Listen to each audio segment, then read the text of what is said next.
नमस्कार। कार्यक्रम स्वस्थ जीवन में आप सभी दर्शकों का हार्दिक स्वागत, अभिनंदन। मैं हूं डॉक्टर जगजीवन शर्मा। दर्शकों, ऋतु परिवर्तन के साथ साथ हमारे शरीर में भी परिवर्तन आना शुरू होता है। मसलन जो भी विकार या रोग जो हमारे शरीर को ग्रस्त करते हैं, उनमें भी ऋतु परिवर्तन के साथ ही बदलाव आना शुरू होता है। मसलन जब बरसात का मौसम होता है तो उन दिनों जल जनित रोगों का प्रकोप बढ़ जाता है। उसी तरह से ये जो आने वाला समय है या जो ऋतु अभी है, सर्दी की ऋतु, ठंड का मौसम, इस मौसम में जोड़ों के दर्द का प्रकोप बढ़ जाता है, जॉइंट पेन्स।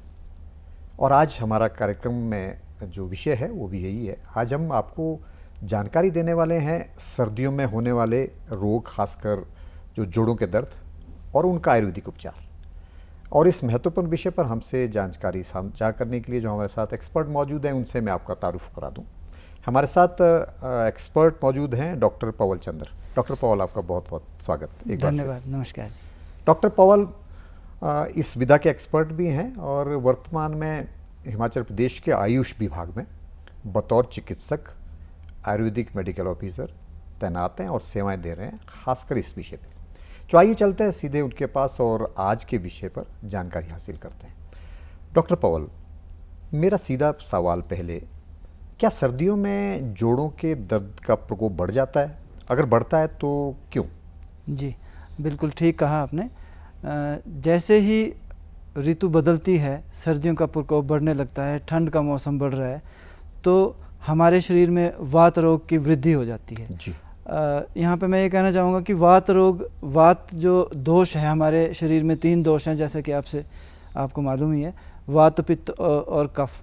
तो इसमें जो वात रोग है, इसकी जो मुख्य जो कैरेक्टर है वो यही है कि एक तो वायु जी, और जब शीतलता बढ़ती है और शरीर की स्निग्धता घटती है तो इसका प्रकोप बढ़ जाता है जी। तो वात प्रकोप जब होगा तो मुख्य रूप से हमें ये देखने में आता है कि जो हमारी मांसपेशियां हैं और जो हमारी नसें हैं उसमें सिकुड़न आ जाती है, वो सिकुड़ती हैं, और जिसकी वजह से हमारे शरीर में अलग अलग स्थानों पे, जोड़ों में अकड़न जकड़न, इस तरह की तकलीफ़। तो हम यही एक लेके चलते हैं धारणा कि सर्दियों का मौसम आ गया है और अब जोड़ों का दर्द बढ़ेगा। आपने सही कहा डॉक्टर साहब। आपने कहा कि जैसे शीतलता आती है, जैसे ठंड का प्रकोप बढ़ता है, वात बढ़ जाता है और वात रोगों की, जैसे आपने कहा कि वात पित्त कफ में वात जनित रोगों की समस्या ज़्यादा बढ़ जाती है जी।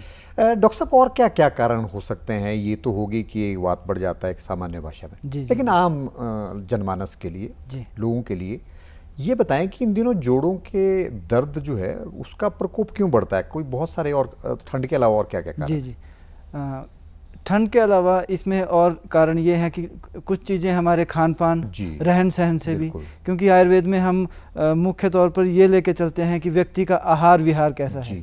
आहार मतलब हमारा खान पान, और विहार मतलब हमारी जो दिनचर्या है, हमारा रहन सहन, क्या हमारी पूरे दिन की क्रियाकलाप रहता है, उस सब पे ये सब डिपेंड करता है। तो ये मुख्य रहते हैं जी। आपने मुख्य तौर पे कहा डॉक्टर साहब कि खान पान जो हमारा रहता है, क्योंकि ऋतु से पहले, शरद ऋतु से पहले जो चल रहा है उसी पैटर्न पे हम चलते हैं, खान पान। तो ये जो निरंतर खान पान, वो भी एक रीज़न हो सकता है जी है। और दूसरा आपने फिर आहार विहार की जो आप बात करते हैं वो भी बहुत सारे कारण जो है, उस पर भी आऊँगा डॉक्टर साहब, और उनका निदान क्या है उस पर भी आऊँगा। लेकिन थोड़ा सा हमारे दर्शकों को समझाएं डॉक्टर साहब थोड़ा सा कि ये जोड़ों का दर्द कितने प्रकार का होता है, भिन्न भिन्न तरह का होता है, और फिर हमारे कौन कौन से जॉइंट्स ज़्यादा प्रभावित होते हैं? जी, जोड़ों का दर्द को हम मुख्यतः 2 कैटेगरीज में डिवाइड कर सकते हैं, जैसे एक ऑस्टियोआर्थराइटिस और रूमेटॉइड आर्थराइटिस। ऑस्टियोआर्थराइटिस मुख्यतः हड्डियों और जोड़ों की जो उसकी बनावट है उसमें कोई प्रॉब्लम, तकलीफ़ आ जाए, उससे संबंधित होता है। और मुख्यतः ऑस्टियोआर्थराइटिक चेंजेस जो हैं, जो हड्डियों में बदलाव जो आते हैं, जोड़ों में बदलाव आते हैं, वो उम्र के साथ देखे जाते हैं। तो ऑस्टियोआर्थराइटिस में मुख्यतः हम उम्र दराज लोगों में हमें ये देखने को ज़्यादा देखने को मिलती है। और जो रूमेटॉइड आर्थराइटिस है, जो चेंजेस आते हैं वो ऑस्टियोआर्थराइटिस में उम्र के हिसाब से उसमें ज़्यादा देखने को मिलता है। और जो रूमेटॉइड आर्थराइटिस है, इसमें और फैक्टर्स भी जुड़े हुए रहते हैं, जैसे कि हम कितना भी पौष्टिक आहार खा लें, अच्छा खा लें, या अनिष्ट भोजन खा लें कुछ, तो जब वो उसका पाचन होता है, तो आम का जब बनना होता है, मतलब जो पूरी तरह से पचता नहीं है, जो मतलब जो हमारी जोड़ों के लिए नहीं हितकर है, वो चीज़ें भी अगर बन जाती हैं तो वो जाके जोड़ों में अपना स्थान बनाते हैं और वो जोड़ों में भिन्न भिन्न प्रकार की तकलीफ़ें तैयार करते हैं। तो वो उसमें रूमेटॉइड आर्थराइटिस में ये सब आ जाता है। रूमेटॉइड आर्थराइटिस में डॉक्टर साहब खान पान का बहुत महत्व है, बहुत महत्व है, मुख्यतः आम बनता है और वो जॉइंट्स जो है उससे ज़्यादा प्रभावित होते हैं, तो खान पान से सीधा सीधा संबंध है। हालांकि आपने कारणों में भी बताया कि खान पान जो है बहुत महत्वपूर्ण है, खासकर इन दिनों जॉइंट्स पेन्स के लिए।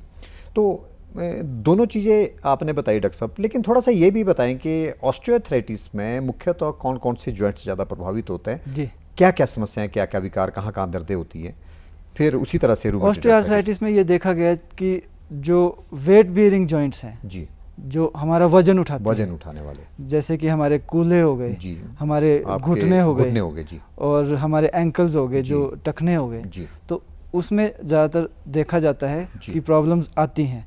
और जबकि जो रूमेटॉइड है उसमें छोटे जोड़ों का भी सम्मिलित होना देखा जाता है। जी। तो डॉक्टर साहब, जैसे आपने कहा ऑस्टियोआर्थराइटिस में जो वेट बियरिंग जॉइंट्स हैं वो ज़्यादा प्रभावित होते हैं। आमतौर पर तो आपने कहा कि उम्र के साथ साथ जो है वो ज़्यादा विकार आने शुरू होते हैं। जी। मसलन अगर अधेड़ आयु वर्ग में है, वृद्धावस्था की तरफ है, तो ये जॉइंट्स में ज़्यादा प्रॉब्लम आनी शुरू होती है। जी। चलिए उनकी ही बात कर लेते हैं पहले, ख़ासकर क्योंकि हमारे जो दर्शक हैं उनमें से बुज़ुर्ग लोग, अधेड़ आयु वर्ग के लोग भी होते हैं।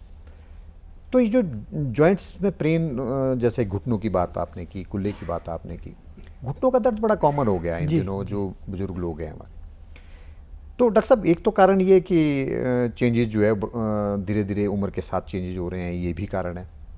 इसके अलावा और भी कुछ कारण हैं डॉक्टर साहब, और कैसे एहतियातन जो है उनका समाधान किया जाए? जी, एक तो उम्र के साथ जो आपने पूछा कि उम्र के साथ उसका संबंध है, वो तो है ही, क्योंकि हड्डियों की बनावट में बदलाव आ रहा है, हड्डियों की जो घनत्व है उसमें बदलाव आ रहा है, बोन डेंसिटी जिसको बोलते हैं, क्योंकि खान पान से ऐसा है कि हमारा शरीर जितना पोषण ले पाता है, बुज़ुर्ग शरीर में उतना नहीं ले पाता।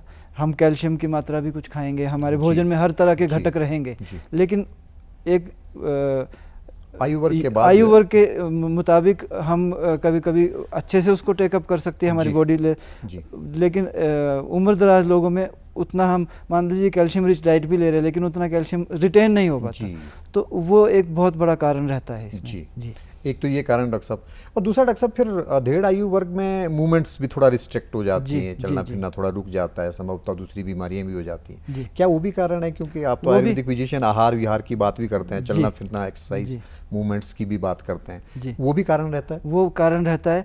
मान लीजिए किसी को शुगर की, डायबिटीज़ की प्रॉब्लम है, या किसी को और शरीर से और सिस्टम से संबंधित, ज़रूरी नहीं है जोड़ों की दिक्कत हो, उनको कोई और दिक्कतें भी हो, पाचन से संबंधित हो, तो उनमें भी देखा गया है कि जोड़ों की दर्दें और जोड़ों से संबंधित दिक्कतें उनको पाई जाती हैं। तो उसको हम मूल रूप से ये नहीं कह सकते कि जोड़ों के रोग से ग्रसित हैं। उसके लिए हमें इसीलिए डॉक्टर्स इन्वेस्टिगेशन करवाते हैं, ये टेस्ट करवा लीजिए, वो टेस्ट करवा लीजिए, क्योंकि उसके लिए हमें निष्कर्ष पे पहुंचना पड़ता है कि क्या ये सीधे सीधे जोड़ों का दर्द है या किसी और प्रॉब्लम की वजह से तो नहीं इनको जोड़ प्रभावित हो रहे हैं। जी। तो आप इन्वेस्टिगेशन करते हैं, उस इन्वेस्टिगेशन पे भी आऊँगा डॉक्टर साहब, लेकिन रूमेटॉइड आर्थराइटिस की भी बात कर लें।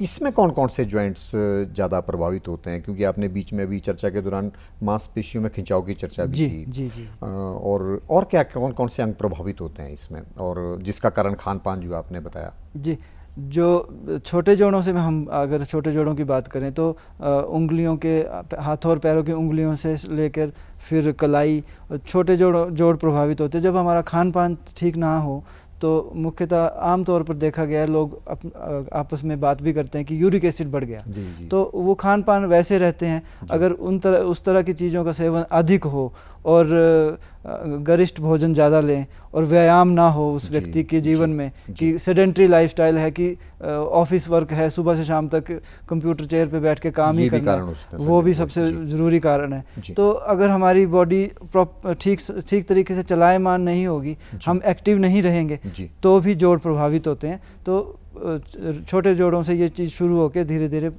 बड़े जोड़ों तक पहुंच के प्रभावित करती है। जी डॉक्टर साहब, कुछ एक ऐसी समस्याएं हैं जो इन दिनों बड़ी कॉमन देखने को मिलती है, जैसे अभी आपने जिक्र किया मांसपेशियों में खिंचाव, या फिर सुबह सुबह उठ के अकड़न जॉइंट्स में, फिर या जॉइंट्स में खटखट की आवाज़ आनी शुरू। जी, ये क्या कारण है? ये कारण जैसा कि हमने शुरू में बात की कि वात रोग बढ़ता है, तो वात रोग का एक जो मेन करैक्टर है कि एक तो वायु, दूसरा ठंड में वो सिकुड़ते हैं जोड़, और शब्द करना, आवाज़ करना, ये इसका एक गुण है। मतलब वात रोग का जकड़न है, मतलब वो जकड़न बढ़ाता है और दर्द, मतलब मांसपेशियाँ सिकुड़ती हैं इसमें। तो वात दोष की वृद्धि से जब माना गया कि शरीर में रुक्षता जब आती है तो वात दोष को बढ़ने का एकदम से अपना मौका मिलता है, तो एकदम से तब होता है। तो उस रुक्षता के कारण स्निग्धता कम हो गई, तो रुक्षता के कारण वात में की मात्रा बढ़ने के कारण आपने कहा कि मांसपेशियों में खिंचाव भी हो सकता है, आवाज़ भी आ सकती है, खटखट की, सुबह रहते जकड़न भी हो सकती है। जी, फिर ये उसके क्या क्या समाधान है उस पर भी आऊँगा डॉक्टर साहब। लेकिन मेरा एक सवाल और है, इन दिनों डॉक्टर साहब ये उम्र की बात तो हो गई कि एक निश्चित आयु वर्ग के बाद जो है पहले ये बीमारियां हुआ करती थी, अब युवा वर्ग में भी समस्याएं आनी शुरू हो गई है। आए दिन आपके पास पेशेंट्स इस तरह के भी आएंगे जो युवावस्था या किशोरावस्था से गुजर रहे हैं, उनमें भी जॉइंट्स पेन्स की समस्या होनी शुरू होगी, जो कि बहुत संतोषजनक नहीं है, क्योंकि आने वाली पीढ़ी पहले से ही ग्रस्त हो जाए बीमारी से तो फिर अच्छा नहीं है देश के लिए भविष्य हमारा। तो ये क्या कारण रहते हैं डॉक्टर साहब बच्चों के लिए? ये बहुत ज्वलंत विषय आपने आज छेड़ा। इसमें मैं ये कहना चाहूँगा कि युवा वर्ग में आजकल जो है ना डिसिप्लिन की कमी है, ठीक है, कि समय से उठना, समय से खान पान, रहन सहन, ईजी गोइंग जो जीवनचर्या है ना, उसका ये नतीजा है। जंक फूड का सेवन अधिक करना, फिजिकल एक्टिविटी ना करना, फिजिकल एक्टिविटी आउटडोर एक्टिविटीज़ कम है, इंडोर ज़्यादा है, गेम आजकल बच्चे कंप्यूटर पे ही खेल लेते हैं, मैदान में जाके नहीं खेलते। जंक फूड का हो गया, और एक ही पोस्चर में काम करना कि कंप्यूटर लैपटॉप पे लगे हैं तो उसकी वजह से कंधों में जकड़न अकड़न वो देखी जाती है। तो और सबसे यहाँ पे घूम फिर के सभी उसमें मैं ये आऊँगा कि खान पान बहुत मैटर करता है। जंक फूड जो है, क्योंकि वो जंक फूड हमारा पेट तो अवश्य भरता है, लेकिन वो पोषण नहीं देता शरीर को। हमें लगता है हड्डियों को जो पोषण मिलना चाहिए, मांसपेशियों को जो मिलना चाहिए, नसों को मिलना चाहिए, वो नहीं मिल पाता है। और बहुत महत्वपूर्ण चीज़ आपने कही कि जो किशोरावस्था में जो हमारा युवा वर्ग है उसको बहुत ज़रूरी है खान पान का ध्यान रखना, आउटडोर एक्टिविटीज़ का ध्यान रखना, और अपने बारे में, अपनी सेहत के बारे में ध्यान रखना, ये महत्वपूर्ण है। डॉक्टर साहब, महिलाओं की चर्चा भी कर लें। महिलाएं हमारे परिवार का मुख्य हिस्सा है। बहुत बार महिलाएं अपने बारे में ध्यान नहीं दे पाती हैं, अपने बच्चों का ध्यान देना, अपने पति का ध्यान देना, घर में बुजुर्ग है उनका ध्यान देना, अपने ऑफिस भी, क्योंकि आजकल वर्किंग कल्चर है, महिलाएं सारी कामकाजी हैं, तो अपने लिए समय नहीं निकल पाता है। परिणाम ये होता है कि कुछ समय बाद युवावस्था में भी, अधेड़ावस्था से पहले ही उनको प्रॉब्लम आनी शुरू हो जाती हैं, लोअर बैक पेन बड़ी कॉमन समस्या, या गर्दन में दर्द इत्यादि। डॉक्टर साहब, उनके लिए क्या सुजेस्ट करेंगे आप? कारण भी बताएं कि, और फिर साथ में क्या किया जाए उनके लिए ताकि वो काम भी करें लेकिन अपनी सेहत का ध्यान रखें। देखिए, जो महिला वर्ग है, जो हमारा मातृ वर्ग है, उनके लिए मैं ये कहना चाहूँगा कि पूरे परिवार का ध्यान रखते हुए वो खुद को कहीं ना कहीं निगलेक्ट करती हैं, तो वो उन्हें नहीं करना चाहिए। जिस प्रकार परिवार के सभी सदस्य ज़रूरी हैं। डॉक्टर पॉल, ये तो तय हो गया कि खान पान या आहार विहार, ये सारी चीज़ें जो है उत्तरदायित्व है जोड़ों के दर्द के लिए शीत ऋतु के साथ साथ, ठंड के साथ साथ।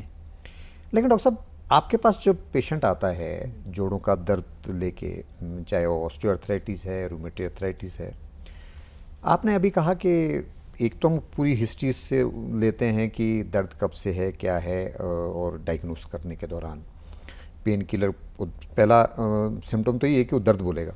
लेकिन आपने कहा कि पुष्टि करने के लिए कि किस वजह से, कारण क्या है, हम कुछ डायग्नोसिस भी करते हैं, कुछ इन्वेस्टिगेशन भी करते हैं। तो वो कौन कौन सी इन्वेस्टिगेशन, जांच पड़ताल आप करते हैं ये पुष्टि करने के लिए कि किस वजह से है ये? जी, जांचों में अगर हम देखें तो सबसे पहले तो हम कंप्लीट ब्लड काउंट करते हैं जी। क्योंकि हम एकदम से हम देखें कि हड्डियों की बात हो रही है, जोड़ों की, तो हम सीधा कैल्शियम पे बात, वो ठीक नहीं रहेगा। कंप्लीट ब्लड काउंट में ये रहता है कि जो हमारे रक्त के जो घटक हैं, हेमोग्लोबिन है, ल्यूकोसाइट्स है, एरिथ्रोसाइट, रेड ब्लड सेल्स, जो भी इसके घटक रहते हैं, उनकी अवस्था क्या है, उनमें कहीं कोई कमी तो नहीं है, क्योंकि किसी एक चीज़ की कमी दूसरे को प्रभावित कर सकती है। उसके अलावा हम kidney function test, liver function test, वो सब करते हैं। और सबसे ज़रूरी विटामिन डी, विटामिन डी जो है, विटामिन डी और विटामिन B12, ये हमारी हड्डियों और मांसपेशियों के स्वास्थ्य के लिए बहुत ज़रूरी घटक हैं। तो वो टेस्ट भी उसमें अवश्य आते हैं। और उम्र के लिहाज से और बाकी सिम्टम्स के लिहाज से हमें ये भी देखना होता है कि कहीं व्यक्ति किसी और रोग से ग्रसित तो नहीं है, जैसे कि शुगर या कोई भूख की कमी बताए तो उसका लीवर फंक्शन टेस्ट में बहुत सारी चीज़ें देखी जाती हैं। तो उन सब, और अगर ज़रूरी लगे कि अगर उसके जोड़ों में सोजिश या रेडनेस या कहीं कुछ ऐसा दिखता है तो हमें एक्सरे की ज़रूरत भी पड़ती है कि एक्सरे उसका उचित रूप से करके पता चले कि हड्डियों में या जोड़ों में कोई और विकृति तो नहीं नज़र आ रही है। तो इस तरह के टेस्ट हम जो ज़रूरी लगे करते हैं। तो डॉक्टर साहब, आपने कहा कि आप केवल सिम्टम्स देख के ट्रीटमेंट पे नहीं जाते हैं, आप पुष्टि करते हैं, कारणों की जांच करते हैं, क्लिनिकल एग्जामिनेशन करते हैं, और उसके साथ साथ कुछ ज़रूरी टेस्ट आप करते हैं कि शरीर में ये विकार किस कारण से हैं, और उसी हिसाब से आप ट्रीटमेंट, लाइन ऑफ ट्रीटमेंट पे आगे बढ़ते हैं। डॉक्टर साहब, मैं ये सवाल इसलिए कर रहा था क्योंकि इन दिनों एक बड़ा चलन है, लोग सेल्फ मेडिकेशन का, खासकर जोड़ों के दर्द में पेन किलर खाना शुरू कर देते हैं। मसलन अभी दर्द है तो यार पेन हो रही है तो चलो मैं उठा के केमिस्ट से, काउंटर से उठा के कोई भी पेन किलर ले लूँ, और धीरे धीरे होता ही है कि हाँ आज पेन किलर ले लेता हूँ, कल जो है डॉक्टर को दिखाऊंगा, कल भी पेन होगी, नहीं आज भी टाइम नहीं है पेन किलर का, और निरंतर पेन किलर्स का जो है वो एक ट्रेंड जैसा बन जाता है और खाना शुरू करते हैं। और आम जनमानस को ये नहीं पता होता है कि पेन किलर्स के कितने घातक परिणाम हो सकते हैं। इसलिए मेरा सवाल ये था, पहले तो एक तो ये कि इन्वेस्टिगेशन से ही बिना डॉक्टर की सलाह के पेन किलर नहीं लेना चाहिए, जो आपने कहा कि चूँकि आप बतौर डॉक्टर भी, आप स्वयं भी पूरी इन्वेस्टिगेशन, डायग्नोसिस करते हैं। लेकिन मेरा सवाल ये है डॉक्टर साहब कि जो लोग ये इस तरह से अनायास, असावधानीपूर्वक, अज्ञानतावश या जानबूझ के भी कई बार पेन किलर लेते हैं, उनके क्या घातक साइड इफ़ेक्ट्स हो सकते हैं, क्या परिणाम हो सकते हैं, और उनसे कैसे बचा जाए, और लाइन ऑफ ट्रीटमेंट पे कैसे आगे बढ़े? यहाँ पे मैं ये कहना चाहूँगा कि सबसे पहले कि आजकल हमारा जीवन सबका ही दौड़ भाग वाला जीवन है, समय किसी के पास नहीं है, लेकिन अपने लिए समय निकालना आवश्यक है। बहुत इमरजेंसी हो जाए तो तब कभी आप एक आध बार अनायास ले सकते हैं, लेकिन जो जब आप डॉक्टर के पास नहीं जा सकते तब ऐसा समय हो, लेकिन उसको अपनी आदत ना बनाएं। और क्योंकि यहाँ पे मैं पेन किलर्स के बारे में एक चीज़ कहना चाहूँगा कि pain killers are plain killers, ये धीरे धीरे मतलब कहीं ना कहीं हमें बॉडी को खोखला बना रहे हैं। ठीक है जी। और अगर हिंदी में मैं कहूँ इसी बात को, तो मैं ये कहूँगा कि जो पेन किलर एक टैबलेट है या दवाई है, तो वो दवाई नहीं है, वो दबाई है। वो दर्द को कुछ देर के लिए दबा देगी, लेकिन रोग आपका वहीं रहेगा, कारणों का निदान नहीं होगा। तो इसलिए ऐसा ना करें, पेन किलर से बचें और अपने लिए समय निकालें और समय रहते डॉक्टर से मिलें और अपनी सुचारू रूप से जांच करा के ही दवाइयाँ लें। तो पेन किलर्स कभी भी आपको मतलब एडवाइजेबल नहीं है, सेल्फ मेडिकेशन एडवाइजेबल नहीं है और बहुत घातक हो सकता है, आप बॉडी के ऑर्गन्स खराब हो सकते हैं। और यहाँ पे और एक बात ऐड करना चाहूँगा कि बहुत लोग आजकल थोड़ी सी भी तकलीफ हो तो गूगल बाबा से पूछते हैं, तो वो एक बहुत अच्छा चलन नहीं है, क्योंकि उसका जो उसके जो रिजल्ट्स होते हैं, ठीक है, वो भी एक ज्ञान प्राप्त करने का एक साधन है आजकल, लेकिन हर जगह वो कारगर नहीं रहता। कुशल चिकित्सक के सलाह के बगैर जो है इस तरह का पेन किलर खाना बहुत घातक है, और बहुत अच्छा संदेश आपने हमारे दर्शकों को दिया। लेकिन डॉक्टर साहब, एक सवाल और साथ में, मान लीजिए कोई ऐसा, क्योंकि आप आयुर्वेदिक फिजिशियन हैं और आप लोग जो है वो ज़्यादा निदान प्रवर्धन पे ज़्यादा ध्यान देते हैं, आहार विहार पे ज़्यादा ध्यान देते हैं, खान पान पे ज़्यादा ध्यान देते हैं, तो क्या कोई आपके घर में, हमारे घर में, अपने किचन के आसपास, हमारे गार्डन में भी कोई ऐसी औषधि, ऐसी दवाई है जिसका सेवन हम इंस्टेंट कर सकते हैं बजाय केमिस्ट से दवाई लेने के, पेन किलर लेने के? कोई हम ऐसा दवाई का सेवन तुरंत कर सकते हैं तब तक जब तक डॉक्टर्स के पास नहीं जाते हैं? बिल्कुल। क्या कोई ऐसी औषधि? बिल्कुल है। मान लीजिए किसी को असमय, शाम के समय, रात के समय अपने कोई जोड़ों में दर्द, शरीर में दर्द, अकड़न जकड़न हो गई, तो सबसे पहले हमारे रसोई घर में ही कुछ एक चीज़ें हैं, जैसे कि अजवाइन हो गई जी, मेथी दाना हो गया, जी, ठीक है जी, और अदरक या सूखे रूप में कहीं तो उसे शुंठी कहा गया है। तो उन चीज़ों को लेके उचित मात्रा में उसे उसका एक काढ़ा जैसा बना के और उसे चाय के रूप में उसको गरम गरम उसको काढ़े के रूप में सेवन करें तो निश्चित रूप से दर्द में निवारण होता है। और ये कहने की बात नहीं है, ये किया हुआ है। और अगर किसी को आने वाले समय में हो तो वो करें तो उन्हें निश्चित रूप से पता चल जाएगा, फायदा भी होगा और डॉक्टर साहब उसके साइड इफेक्ट्स भी नहीं होंगे। परिणाम ये होगा कि जब तक आप डॉक्टर की सलाह नहीं ले पाते हैं तब तक आप इन चीज़ों का सेवन करें जो आपके आसपास ही है। कोई पैसा खर्चने की जरूरत नहीं, आपके किचन में, आपके गार्डन में। और आपने कहा कि कम से कम उससे साइड इफेक्ट नहीं होगा, रिलीफ भी मिलेगा। कम से कम आप डॉक्टर तक पहुंचने तक का समय आपको मिल जाएगा कि आपको पेन किलर से भी बचना में। डॉक्टर साहब, इन दिनों सर्दियों में जोड़ों का दर्द से बचने के लिए आपने तरीके तो बताए कि खान पान का ध्यान रखें, क्या करें क्या ना करें, और भी कुछ चीज़ें, कोई योगासन, कोई क्रिया, कोई इसके अलावा, खान पान के अलावा कुछ और भी दिनचर्या में शामिल कर सकते हैं? दिनचर्या में मैं ये कहना चाहूँगा कि जब हम सुबह उठते हैं तो सुबह उठने से रात को सोने तक उसे दिनचर्या कहा जाता है। तो हमें अपने लिए 5-10 मिनट निकाल के शरीर को चलायमान करना चाहिए, थोड़ा एक्टिव रहना चाहिए। जो एक हमारे योग में मेंशन किए गए हैं कि सूक्ष्म व्यायाम, उससे हम गर्दन से लेकर और पैर की जोड़ों तक पूरे शरीर को हिला सकते हैं। मतलब सूक्ष्म व्यायाम, उसको सूक्ष्म व्यायाम के नाम से उनको जाना गया है। जो कोई भी कर सकता है, जो कोई भी कर सकता है, और घर में अपने है, बच्चा है, सभी कर सकते हैं। जी, सूक्ष्म व्यायाम वो अपने कमरे में, अपने कुर्सी पे, अपने बेड पे बैठ के किए जा सकते हैं। उससे क्या है कि हम अपने शरीर के सभी जोड़ों को 5-5 बार हिला लेंगे तो वो एक्टिव रहेंगे। क्योंकि अगर एक्टिविटी कम हो जाएगी तो फिर वो उसमें अकड़न जकड़न बढ़नी शुरू हो जाएगी, मूवमेंट हो जाएगी, तो वो ज़रूरी है। तो वो किया जा सकता है। तो आपने कहा डॉक्टर साहब कि खान पान का ध्यान रखें, ठंड से बचें, और आपने साथ में विहार की जब बात की तो एक्सरसाइज और मूवमेंट्स, छोटे छोटे सूक्ष्म व्यायाम ये भी करें और अपने आप को चलायमान रखें, और आपने बहुत महत्वपूर्ण चीज़ की सबके साथ साथ अपनी सेहत का भी ध्यान रखें। अगले अंक में आप स्टूडियो में आए, आपका बहुत बहुत स्वागत, धन्यवाद। दर्शकों, इस आशा और विश्वास के साथ कि जो भी जानकारी आपसे साझा की उससे आप जरूर लाभान्वित हुए होंगे। अगले अंक में नए विषय और नए विशेषज्ञों के साथ आपसे फिर भेंट होगी। तब तक आप स्वस्थ रहिए, अपना ख्याल रखिए और मुझे दीजिए इजाज़त। नमस्कार।